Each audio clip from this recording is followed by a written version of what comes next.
ಒಂದು ದಿನ ಒಂದು ನರಿಗೆ ತುಂಬ ಹಸಿವೆ ಆಗಿರುತ್ತೆ. ಆ ನರಿ ಆಹಾರನ ಉಡ್ಕೊಂಡು ತಿರುಗ್ತಾ ಇರಬೇಕಾದ್ರೆ ನರಿಗೆ ದ್ರಾಕ್ಷಿ ತೋಟ ಕಾಣಿಸುತ್ತೆ.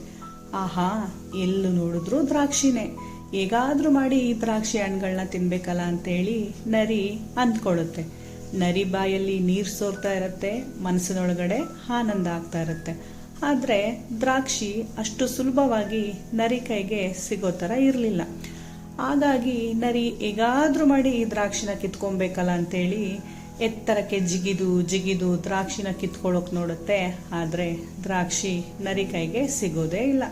ಹೀಗಾಗಿ ಮೊದಲೇ ಹಸಿವಿನಿಂದ ಇದ್ದ ನರಿಗೆ ತುಂಬಾನೇ ಸುಸ್ತಾಗಿ, ಅಯ್ಯೋ ಈ ದ್ರಾಕ್ಷಿ ಹುಳಿ ಅನ್ಸುತ್ತೆ ಅಂತ ಹೇಳ್ಕೊಂಡು ಬೇಜಾರಿಂದ ವಾಪಸ್ ಹೋಗತ್ತೆ. ಈ ಕಥೆಯ ನೀತಿ ಪಾಠ ಏನೆಂದರೆ, ನಾವು ಆಲೋಚಿಸಿ ಯೋಚಿಸಿ ಶ್ರದ್ಧೆಯಿಂದ ಯಾವ ಕೆಲಸ ಮಾಡಿದರೂ ಪ್ರತಿಫಲ ಸಿಕ್ಕೇ ಸಿಗುತ್ತದೆ ಎಂದು ಈ ನರಿಯ ಕಥೆ ಮೂಲಕ ತಿಳಿಯಬಹುದು.